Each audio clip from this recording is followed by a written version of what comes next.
Eis que vou trazer águas sobre a terra, o dilúvio, para destruir debaixo do céu toda criatura que tem fôlego de vida. Tudo o que há na terra perecerá.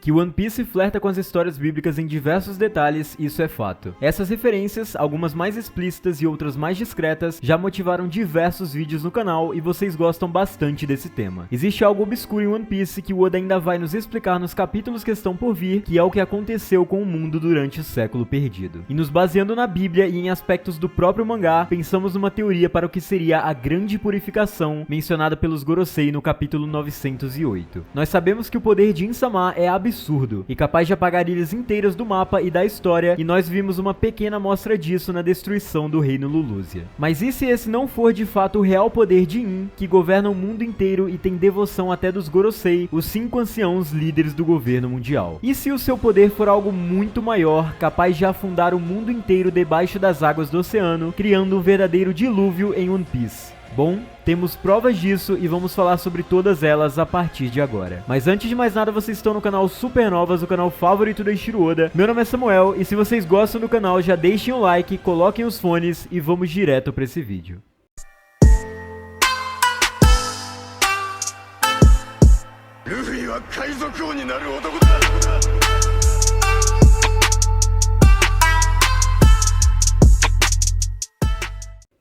Para entendermos como funcionaria um dilúvio em One Piece, precisamos voltar a um dos melhores arcos do mangá, se não o melhor, o Water 7. Nesse arco nós conhecemos a Ilha Flutuante e nos é contado sobre um fenômeno marítimo chamado de Aqua Laguna. É dito que esse fenômeno acontece anualmente em Water 7, quando uma maré alta composta por águas do Ling Ring Longland atinge os andares inferiores da ilha, fazendo com que seus habitantes tenham que ser evacuados para cima. Porém, nos últimos anos, a maré ficou tão forte que foi capaz de engolir até os andares mais altos da cidade, causando danos que tiveram que ser reparados pelos construtores da ilha. O Oda disse no SBS 38 que esse fenômeno do mangá foi inspirado em um fenômeno real que acontece no Oceano Atlântico, chamado de Aqua Alta, que é semelhante, porém muito menos destrutivo. Se ele se inspirou nesse evento, temos certeza de que ele poderia pegar alguma inspiração bíblica para desenvolver um grande clímax mais pra frente na obra. Mas não é só a Bíblia que retrata o evento do dilúvio e existem diversas mitologias que falam sobre isso. Em todas elas, porém, existe um conceito que se repete: uma grande inundação, geralmente enviada por uma divindade que destrói a civilização. Essas águas elas são descritas como uma medida de limpeza ou purificação da humanidade em preparação para o renascimento. Guardem bem esse conceito. Além disso, a maioria dos mitos de inundação também trazem a figura de um herói que representa o desejo humano pela vida. Isso soa familiar para vocês? Kokoro, no capítulo 362, falando sobre o Aqua Laguna, diz que quanto maior a vazão da água ou quanto mais ela recua, maior será a onda que irá vir sobre a ilha. O mais interessante é que nesse capítulo em específico, o evento é tão poderoso que o mar parece ter secado, e podemos ver prédios e casas que já estavam inundados há muito tempo, junto com carcaças de navios afundados em outros eventos como esse. Existem milhares de ilhas em One Piece e elas tecnicamente estão ao mesmo nível do mar. Será que esse fenômeno só atinge o Water 7, que é uma ilha como qualquer outra? Já vimos algo semelhante em outra ilha e talvez o Oda possa estar querendo nos mostrar algo. Nós sabemos que em One Piece existe uma força controlando o mundo por trás das cortinas, e essa força é capaz de destruir ilhas inteiras, apagando-as completamente da história. Essa força vem de In, que no capítulo 1060 mostrou seu poder destruindo a ilha de Lulusia com apenas um movimento, provavelmente utilizando a arma ancestral Pluton. Esse poder colossal é destrutivo o suficiente para balançar os mares com seu impacto e rápido ao ponto de não deixar sobreviventes. Mas o reino de Lulusia não foi o primeiro a ser destruído por In e com certeza não será o último. Vamos voltar um pouco na história e falar do incidente de God Valley. A ilha de Tenryubitos, God Valley foi palco da batalha entre Garp e Roger contra Rox e seu bando, um dos confrontos mais absurdos da história de One Piece. No capítulo 957, Sengoku narra esse evento para os marinheiros mais novos, dizendo que após o incidente a ilha desapareceu sem deixar vestígios e hoje não é desenhada mais nos mapas do mundo. Ele complementa dizendo: uma ilha que o governo mundial queria esconder desapareceu. Vocês realmente querem saber mais sobre isso?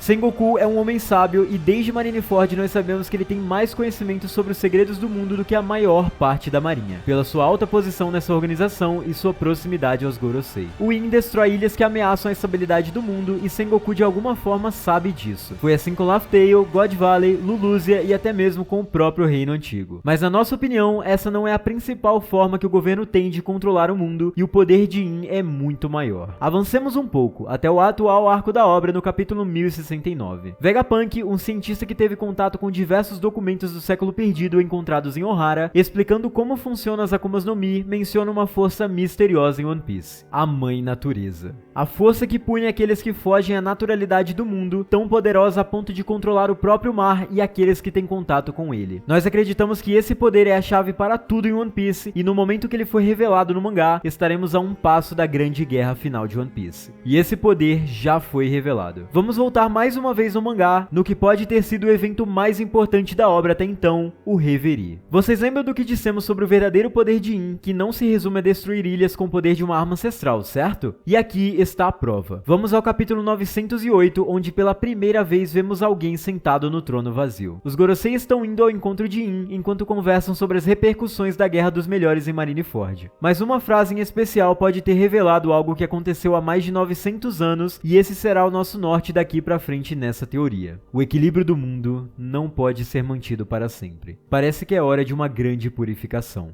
Uma grande purificação. Curiosamente, o mesmo conceito do dilúvio que vimos no começo desse vídeo. De que outra forma o mundo seria purificado, entre aspas, de algo ruim, se não sendo mergulhado nas águas. Não cometam o erro de associar essa grande purificação diretamente ao que aconteceu com Lulusia, pois esse capítulo deixa claro que são coisas totalmente diferentes. Após os Gorosei mencionarem isso, eles vão ao encontro de In e perguntam sobre a luz que deve ser apagada, mas não como algo definitivo, e sim como algo que eles sempre fazem para manter o tal equilíbrio do mundo. Mas o que seria maior e mais eficaz do que uma arma ancestral para purificar o mundo inteiro de uma vez e manter o equilíbrio do governo mundial intacto? Nós também já sabemos o que é e mais uma vez vamos avançar na história de One Piece. No capítulo 1055, no fim do arco de Wano, nós finalmente vemos o que está no subterrâneo da ilha e a parte mais surpreendente é ver um país de Wano completamente submerso. E atenção aos detalhes aqui. Kozuki Sukiyaki nos explica que esse é o país de Wano de 800 anos atrás, mas algo aconteceu nesse período. Não sabemos exatamente o que foi, mas após isso as muralhas surgiram e as águas das chuvas acumularam dentro do muro, fazendo com que o povo subisse e habitasse em uma parte mais alta do Monte Fuji. No flashback de Oden é dito que as muralhas de Wano foram erguidas para proteger o país de um grande poder externo, e nós fizemos um vídeo falando que isso foi feito para evitar que eles fossem atingidos pela arma de In, mas aqui vamos trazer outra versão dessa teoria. Observem o nível da água nos dois quadros que mostram o país de Wano. No primeiro, que mostra Wano durante o século perdido, mostra o nível da água abaixo da costa da ilha. Após as muralhas serem erguidas, no entanto, o nível da água subiu ao ponto de cobrir quase completamente o que era antigamente o país de Wano, se não houvessem as muralhas para proteger esse país. Além disso, é dito por Sukiyaki que a Pluton está abaixo do país e as muralhas também servem para manter o navio intacto. E é aqui que as coisas ficam interessantes, porque nesse mesmo capítulo é mencionada por Ryokugyo a Mãe Natureza, quando ele diz que meros mortais não podem se opor a ela. Coincidência em One Piece? Acho que não. Vamos definir aqui. O poder absoluto de In é o de controlar o próprio mar, moldando seu nível de acordo com a sua vontade. Seu nome romanizado é Imu, como dito pelos Gorosei. Imu, ao contrário, fica Umi, que significa água em japonês, como já dissemos em outros vídeos. O Oda disse que não faria uma Akuma no Mi com poder de água, e embora nós não acreditemos em uma palavra que sai da boca desse sujeito, brincadeira patrão, paga nosso salário aí, por favor, vamos levar isso em conta. Como dito por Vegapunk, as frutas vêm da vontade das pessoas de serem melhores, e se isso for verdade, de onde viriam as Akumas no Mi míticas? Essas podem se originar de pessoas poderosas que realmente existiram no mundo, como Nika e o Buda, as frutas de Luffy e de Sengoku, respectivamente. Em Skypiea, nós fomos apresentados ao deus Vert, cuja silhueta se assemelha em alguns aspectos às do próprio In. E se ele for esse deus, e seu poder seja justamente controlar os mares, de modo a aumentar o nível deles a qualquer momento e, como dissemos no início do vídeo, purificar a Terra com um dilúvio. Esse evento pode ter sido o que aconteceu durante o século perdido, que fez com que o Reino Antigo fosse completamente afogado por In, assim como as armas ancestrais Pluton e a própria Poseidon, que vivia na superfície, mas que hoje habita o fundo do mar com os tritões. Esse poder forçou os remanescentes do Reino Antigo a elevarem suas terras para não serem destruídos pelas águas, a exemplo de Skypiea, Wano e os Minks em Zou. Pode ter sido por isso também que a ponte de Tequila Wolf começou a ser produzida, para que os Tenryubitos e outros membros do governo pudessem transitar pelas ilhas quando houvesse outra purificação. Imagine Imagine se a próxima for tão grande a ponto de inundar países inteiros e afundar nações. Qual seria o único lugar do planeta que estaria completamente a salvo dessa destruição? Exatamente, a Terra Sagrada de Mary Joyce. Os 20 reis se mudaram para lá justamente para se manter seguros do poder das águas. O Reino Antigo escreveu a história em pedras indestrutíveis para que estivessem a salvas da erosão provocada pela ação da água salgada, porque, como dito por Sukiyaki, isso destruiria qualquer construção comum. Vocês já se perguntaram por que Kuma enviou exatamente a Robin, até então a última sobrevivente de Ohara e que tem conhecimento sobre o século perdido, para a ponte de Tequila Wolf? A grande purificação está próxima e alguns personagens parecem sentir isso chegando. A tempestade que os trarão pode estar muito próxima. E não porque eles vão destruir o mundo, mas porque eles vão salvá-lo. E a partir de agora vamos entender como eles farão isso. Vem comigo.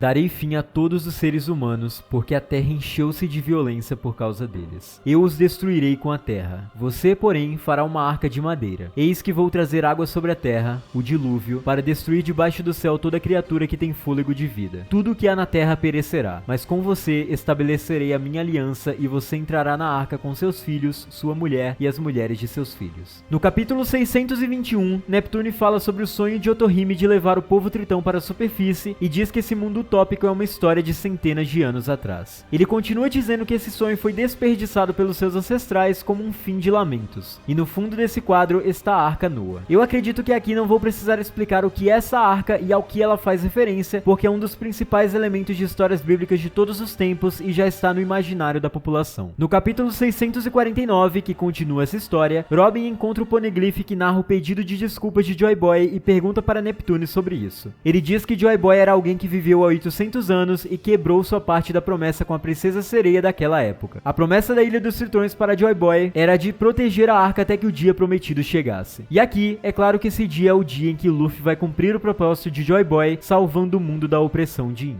E aqui, antes de falar qual o papel dele nisso tudo, vamos falar sobre o real propósito da Arca Noa, porque diferente do que muitos pensam, esse navio não é para salvar apenas os tritões. Vamos falar sobre o dia da grande purificação. Vocês já se perguntaram por que o povo da Ilha dos Tritões precisaria de um navio para subir à superfície? Eles conseguem tranquilamente subir em transportes comuns, como vimos o Rei Neptune e sua família fazerem por ocasião da reverie. Se eles precisassem sair da Ilha dos Tritões de forma pacífica, não haveria necessidade de usarem a Noa. Eles poderiam transportar todos para a superfície, até porque são homens-peixe. Portanto, fica óbvio que eles não vão simplesmente sair da Ilha dos Tritões, e sim fugir dela. Não vai ser algo pacífico no fim da guerra, mas algo desesperado e terá que ser muito rápido. E é aqui que entra a profecia da Madame Charlie. A sereia previu que um homem com chapéu de palha iria destruir a Ilha dos Tritões no capítulo 610, e isso se encaixa perfeitamente com a teoria que estamos conectando aqui. A fonte do poder que trará o dilúvio está em Mary Joyce, o ponto mais alto do mundo de One Piece. Voltemos ao arco de Wano na explicação do surgimento das muralhas que compõem a fronteira. O que aconteceu com o país quando as águas da chuva acumularam dentro das muralhas? A cidade inteira ficou inundada pela água, fazendo com que o povo tivesse que subir e morar acima do nível do mar. E agora é a melhor parte. Quem morava em Mary Joa antes do governo mundial, senão a raça alada dos Lunarianos, povo que provavelmente protagonizou a Guerra do Século Perdido? E se a formação rochosa que cerca o mundo, conhecida como Red Line, não foi erguida de modo artificial para funcionar como muralhas ao redor do mundo, fazendo com que em um eventual dilúvio, aqueles que estiverem no topo dela pudessem sobreviver? Após um século apagado da história pelo governo, as águas secaram e a vida pôde surgir novamente, com os remanescentes daquela guerra violenta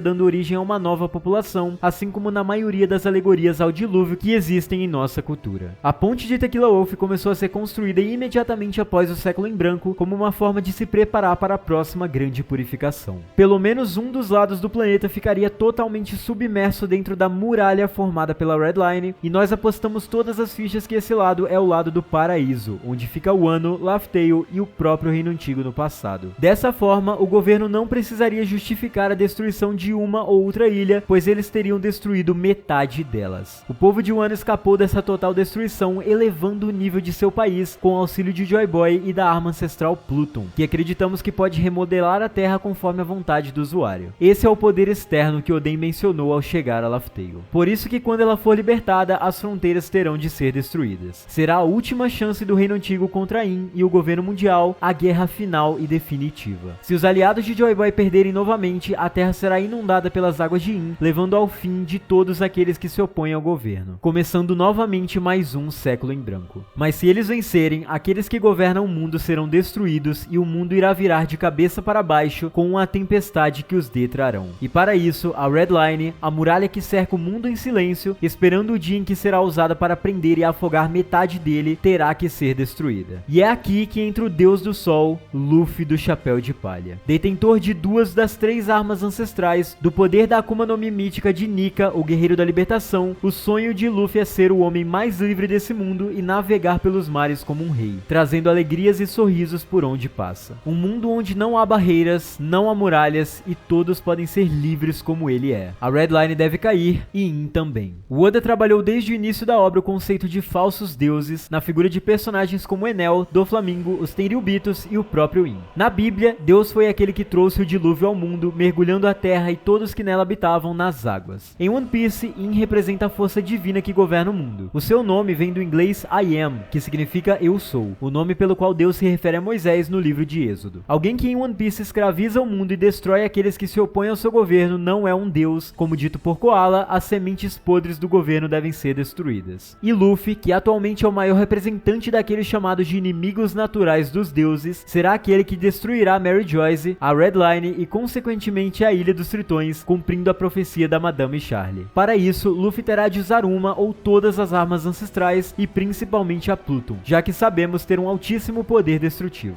Outra coisa, quando for chegada a hora certa, Zunisha terá um papel fundamental nisso, ajudando a abrir as fronteiras do país e levando o povo de Wano novamente para o nível do mar, pois já não existirá a ameaça do dilúvio de In. E talvez a própria Lua, que nós sabemos que tem um papel fundamental na história de One Piece, será responsável por indicar a localização exata de Laugh Tale, indicando em qual momento as marés estarão baixas o suficiente para o surgimento dessa ilha. Mas isso é assunto para o futuro e nós estamos muito ansiosos para isso. Comentem aí embaixo o que vocês acharam dessa teoria, queremos saber a opinião de vocês, porque é com isso que nós encerramos esse vídeo, galera. Espero que vocês tenham gostado. Se vocês gostaram, não se esqueçam de deixar o like e comentar aí embaixo e se inscrever no canal se vocês ainda não são inscritos. Esse foi o primeiro vídeo do ano e vocês podem esperar muito mais como esse no canal, porque esse ano nós vamos trabalhar dobrado para trazer muito conteúdo interessante de One Piece para vocês. Chequem os links na descrição das nossas redes sociais, o Discord, o Instagram e a plataforma de lives do canal, que nós vamos estar muito mais ativos por lá também. Um forte abraço e muito obrigado por vocês estarem com a gente em mais um ano. E é isso, galera. Valeu!